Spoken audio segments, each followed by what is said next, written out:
I am so honored to be back in Poland and to be addressing this conference. It's good to see some friends who I haven't seen since the days before COVID.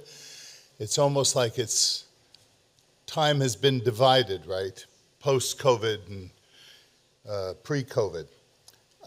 I have prepared a formal paper, which I will submit for publication for this conference, but for the purpose of my talk today, I will maybe make some of the points that are in that paper, the more formal academic paper, but I want to reflect from my heart to you as a friend, as a brother, as a priest, and to share with you from my heart, because we are talking about the transition, the family in transition, our society in transition.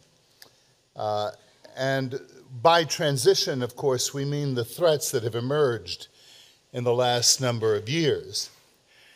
And by way of an honest confession, I must say to you that about 50 years ago, when I was a much younger man, I was on the wrong side of many of these issues. Of course, in those days, the issues were differently categorized. There was different language being used and different movements, and much weaker, so that the movements were smaller.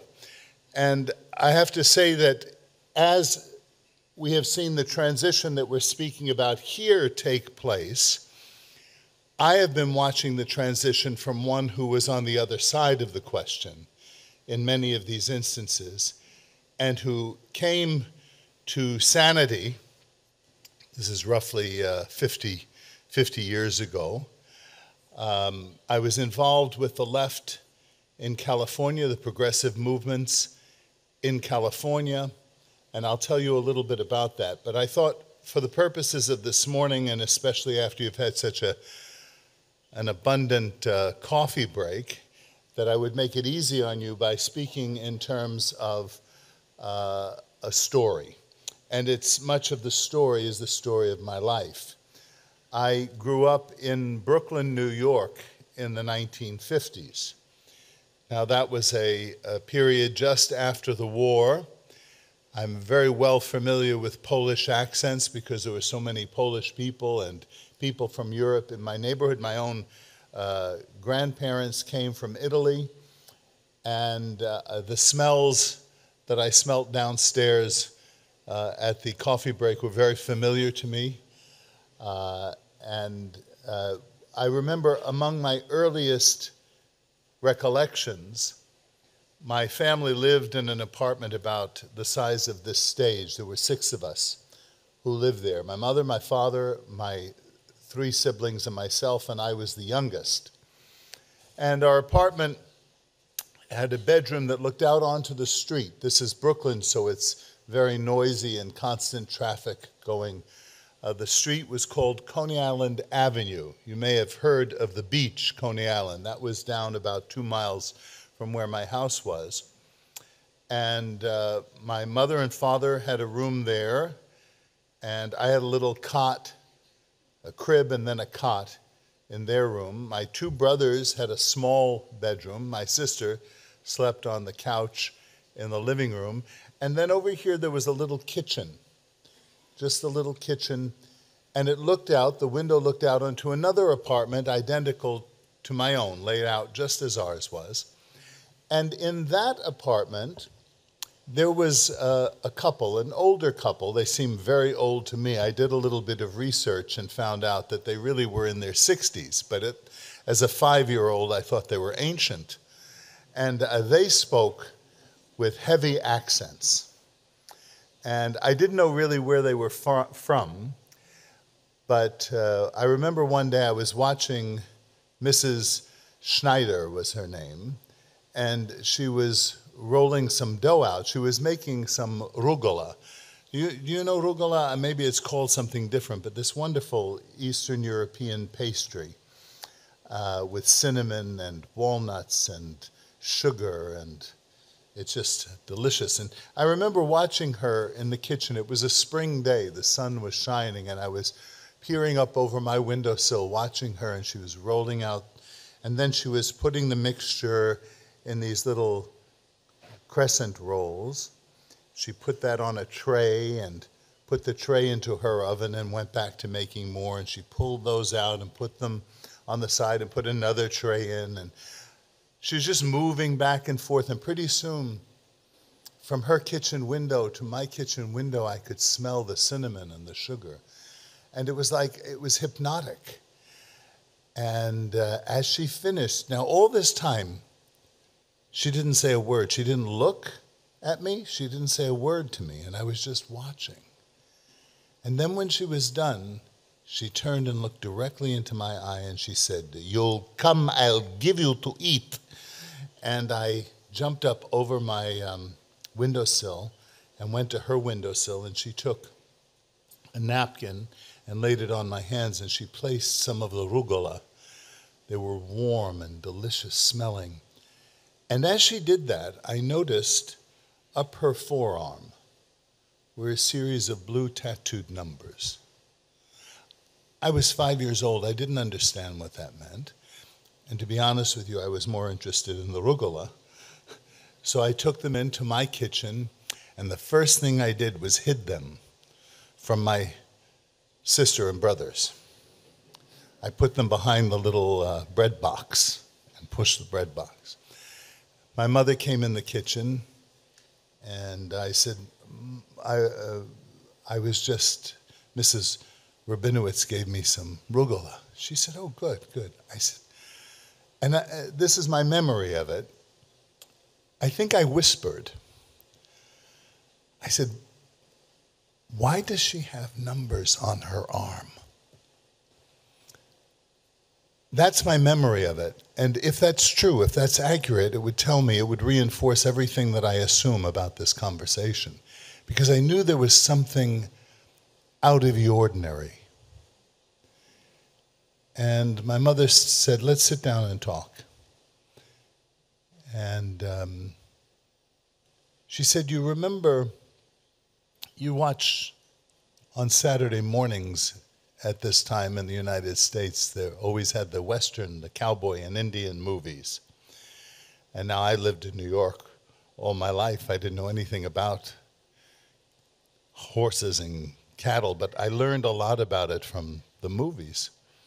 And my sister said, my mother said, you remember when the cowboy will lasso the calf?" And I said, "Yeah." She said, "Now what does he do with the calf once he's lassoed?" I said, "Well, he ties it up and then he brands it." And she said, "Why does he brand the calf?"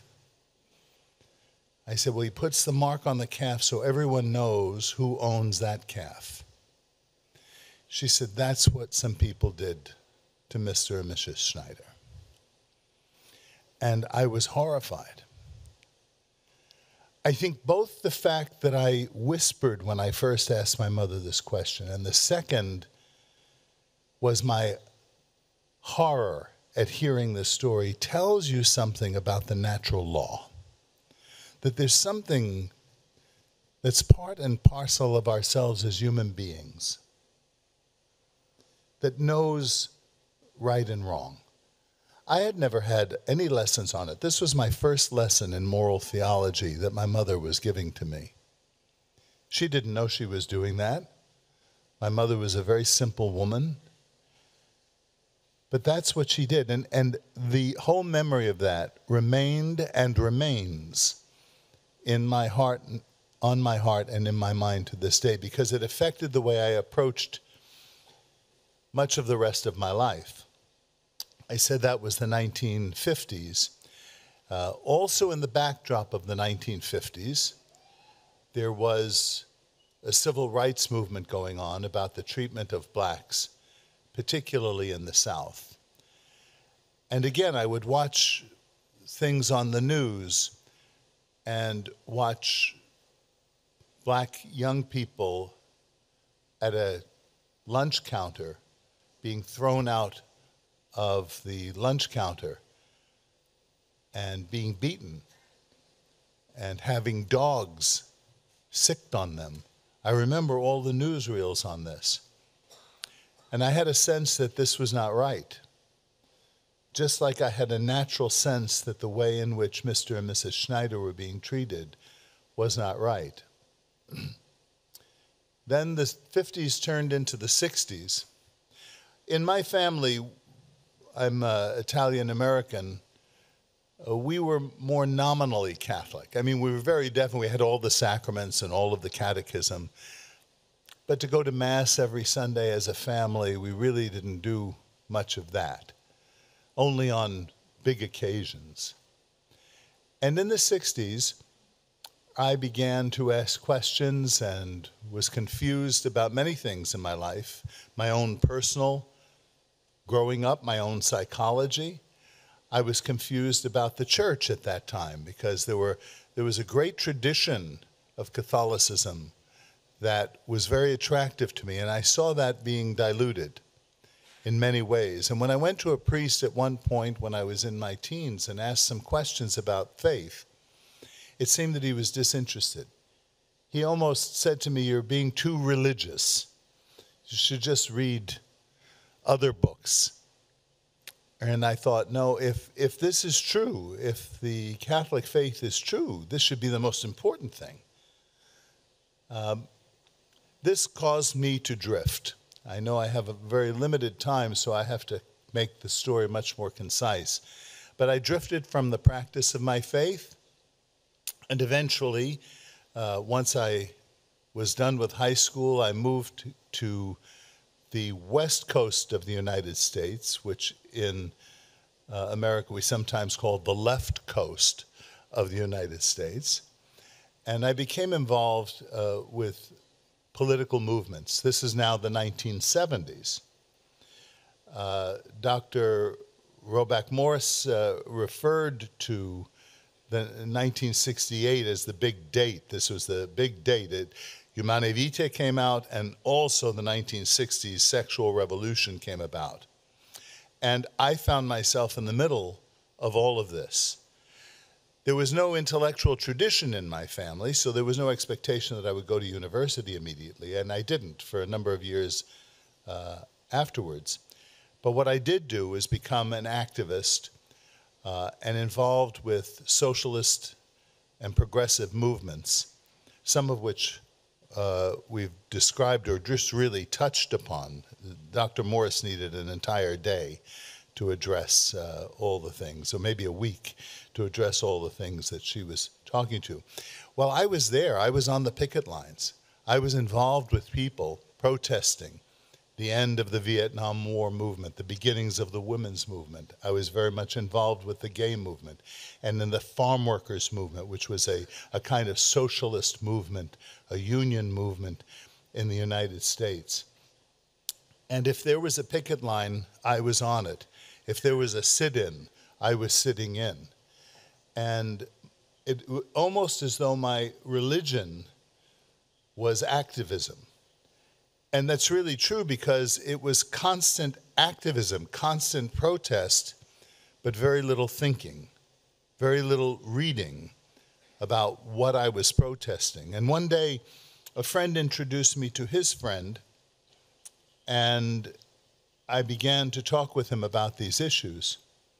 It was interesting because the moment we met, we had a clash. We had a fight. And that's okay because I'm from New York and Italian, so if you want to get to know me, we first have to have a fight. And that's what builds the friendship. And he said, "You are, I hope you can translate this well, you are delightfully stupid. What you need to do is read." And he began to give me some books. And these were not religious books. These were books on economics. It's very interesting how God will catch you anywhere he can. And these books on economics began to sound very reasonable to me. It had to do with the importance of private property. It had to do with the importance of people being able to produce and to retain the property that they produced. These books also talked about limiting the power of the state. All of these kinds of ideas, as they were laid out for me, became very clear. In the course of my discussions with this friend, when I was still very fervent about my socialist ideas, he said to me, "What do you really want? What is driving your passion?" I said, "I want justice." As I think about that now, it was Mr. and Mrs. Schneider, their experience of what they went through, that some people could have treated them like animals. I wanted justice for them. I wanted justice for the ethnic minorities, for the African Americans and other people. I wanted justice in all of those movements, justice for women, justice for gay people, all of these kinds of things. But I didn't really know what justice was. And when he asked me what I wanted in a concrete way, I said, I want the redistribution of wealth. That's what we need to do. We need to have a redistribution of wealth. And what he said to me was, okay, let's imagine that today all of the wealth of the world is redistributed. Everyone who has so much has less. Everyone who has very little has more. The wealth has been redistributed. Would you be happy? I said, of course. He said, all right. What happens the next day? What happens tomorrow? I said, well, people go about their business. He said, what business is that? I said, well, they go to work. And he said, no, wait, wait. Where do they go to work? And I didn't understand what he meant by it. And he drew it out for me. He said, you say they go to work, but the places that they work have all been redistributed. I said, what do you mean? He said, oh, I see. You think wealth is what people drive, or the houses that they have, or the clothes that they wear, or the jewelry that they wear, or the good wine that they drink. He said, you think that's what wealth is.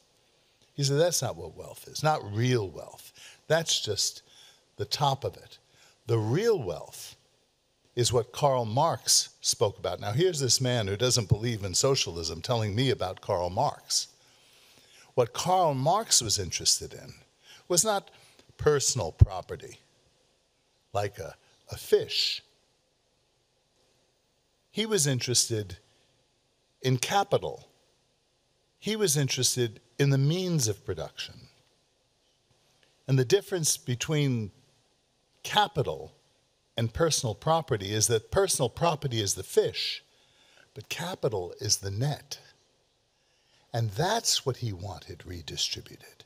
So that's why there would be no businesses the next day after you've redistributed all of the wealth of the world. And if you let it just play itself out, you would have the same thing. Some people would have more and some people would have less over a period of time, simply because people are different. Some are more productive, some are less productive. Some are more knowledgeable, some are less knowledgeable. This turned my whole world inside out, my economic world, my political world. It caused me to question the basis of all my activism. But something else happened. As I was thinking through all of these questions, I began to ask myself the why of things.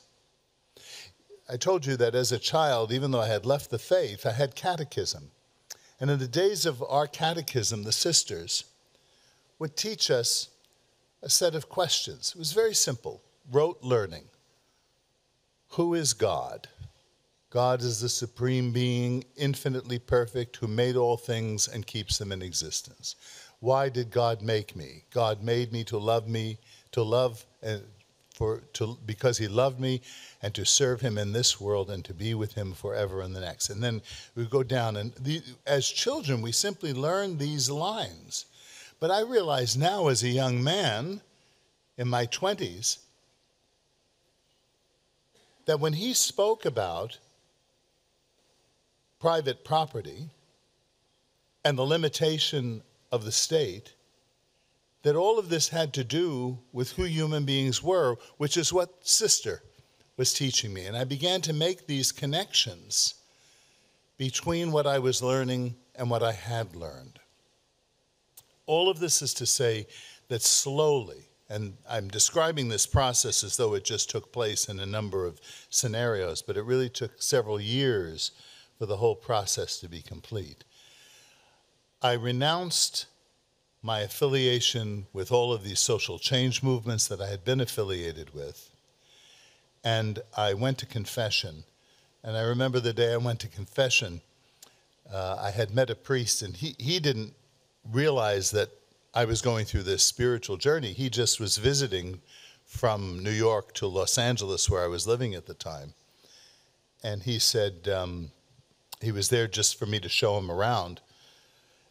He said, okay, we'll go out to dinner and I'll show you a little bit of Los Angeles. I said, but first, I'd like you to sit down here. I want to go to confession. He was a philosophy professor. He wasn't a pastor. He was he's a Jesuit. He said, oh, okay. So he sat down, and I said, bless me, Father, for I have sinned. It has been 13 years since my last confession. He looked at me, and he looked at his watch. And I went to confession and reconstituted myself in communion with the church. Over a period of time, I had some spiritual direction, and I discerned my vocation of the priesthood.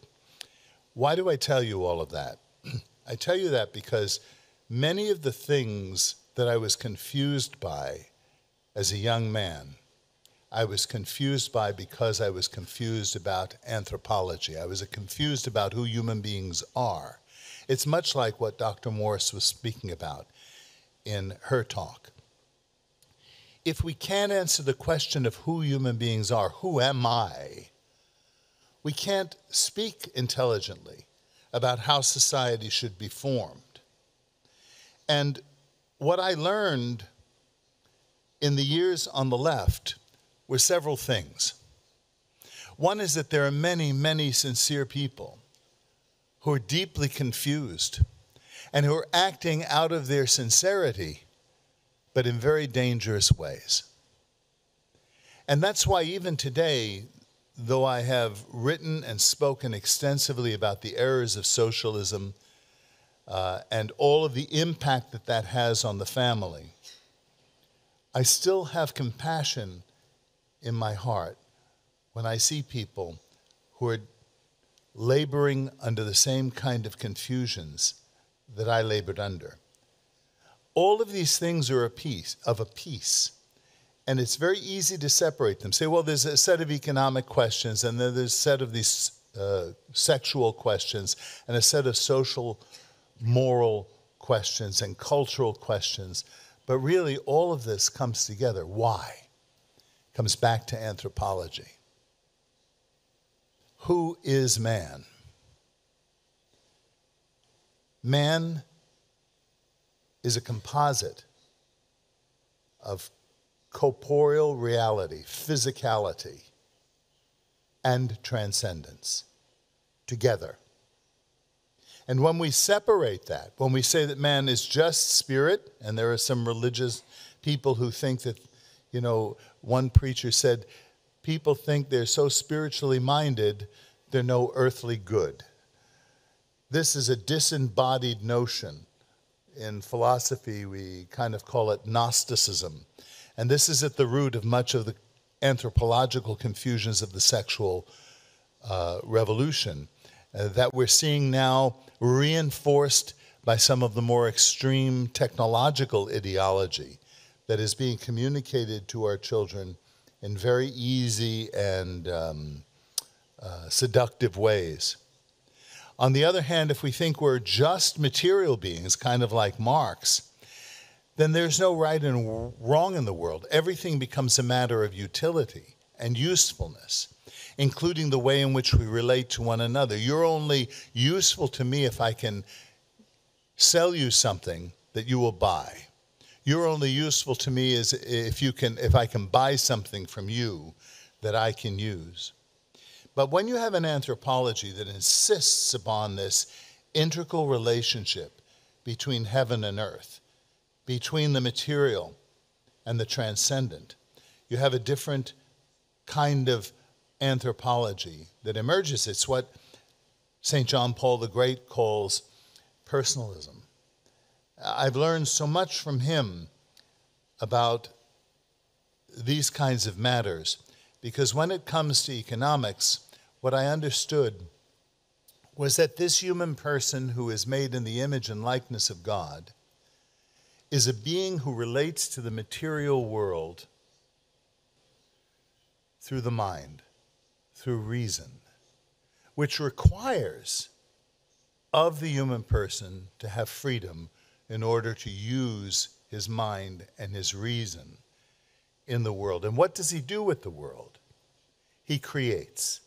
You know, human beings are bound to the material world in ways that are different than animals. Animals are physical beings as well, but they are bound to the material world, to nature, by their instincts. Man is bound to the material world by his mind, by reason. It's by the use of our reason that we survive. Human beings are distinct from animals in that we not only create, but we can contemplate our creation. And we can do something more.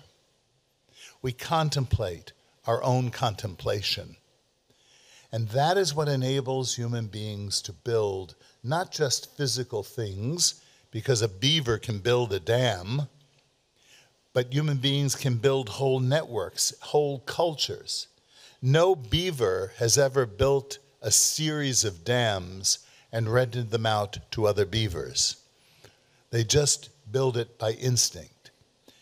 Human beings build cities, they build societies, they build communities, they build cultures because of this incredible capacity to think and reason about who we are, to integrate our knowledge, and to cooperate with others. And that's another dimension of who human beings are by their nature. We are individual, but we are social. From the first moment of our existence, from our conception, we are a unique physical genetic entity that is within our mother's womb, but biologically separate from our mother. We are in relationship with our mothers, but we are in a certain biological sense, in a certain genetic sense, autonomous. And the whole of human life is the playing out of this autonomy and social reality. These two things, even after we're born, thoughts occur within the human mind, but they're formed by reflecting on our awareness of others and the opinions of others and the traditions that we have handed down to us.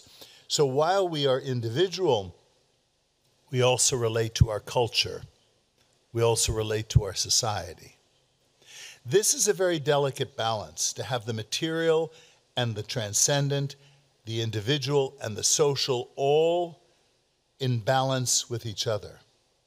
And this is the brilliance of Catholic social teaching, is that it puts this together, authentic Catholic social teaching, not the forms, the aberration of it that comes in various socialist ideologies, that like liberation theology and the like, but that hold together all of these truths.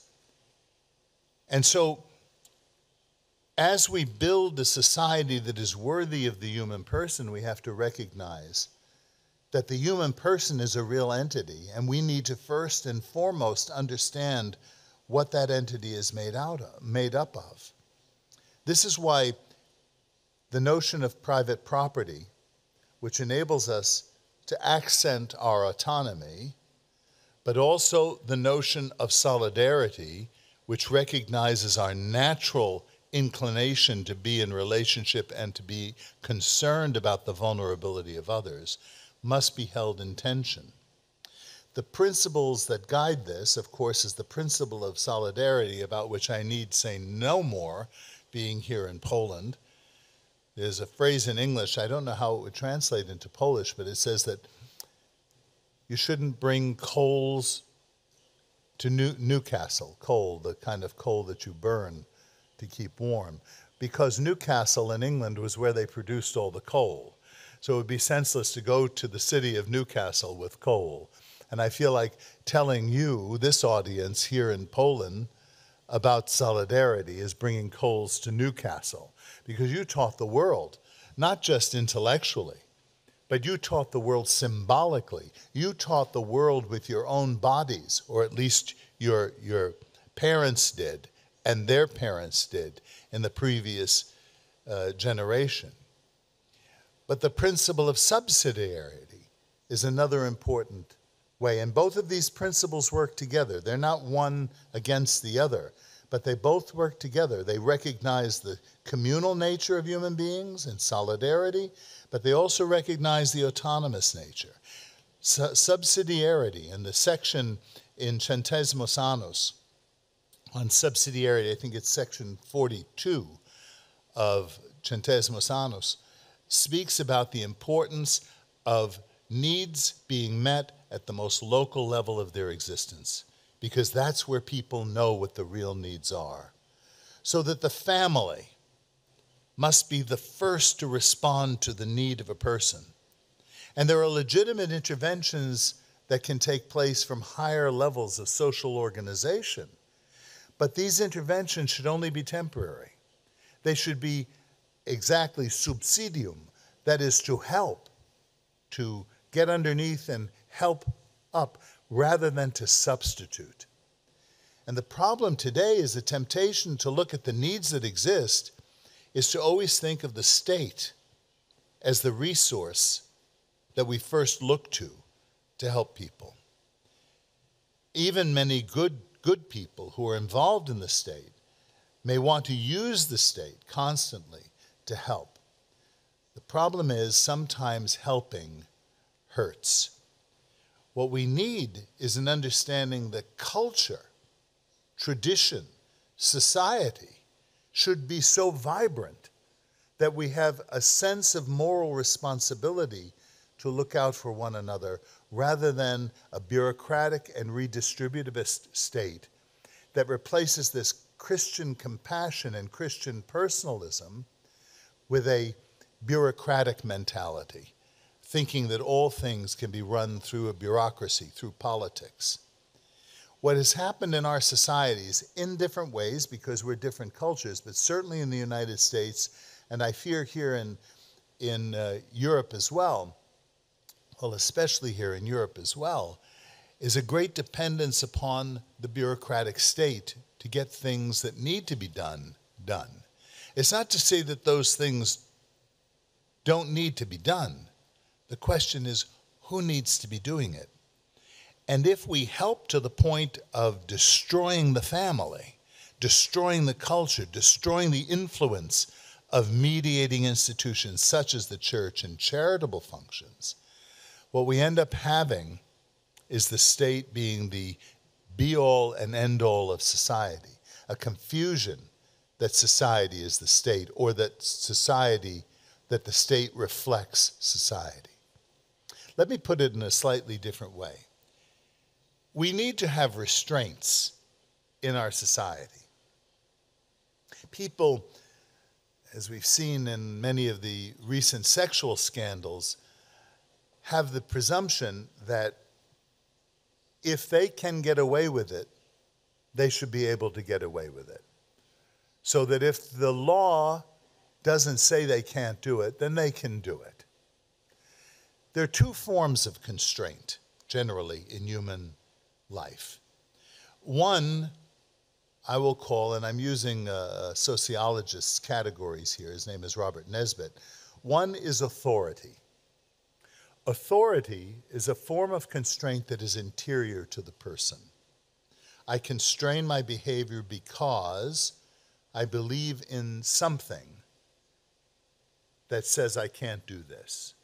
So on a mild level, it might be just polite gestures of etiquette. A man takes his hat off when he comes into a room, or lets a lady through the door first. It constrains my behavior in small ways. It might constrain my behavior in more dramatic ways, where I give up my freedom to do something because I happen to love my wife more than my freedom. The other form of constraint, in contrast to authority, is power. Power is not an internal form of constraint, but an external form of constraint. It's the state, it's the police, it's some form of force or coercion that says you will not do this. So when the communist dictators in China say you will not demonstrate, that is the form, the power of the state conforming people's activities and threatening them. Power and authority, external and internal.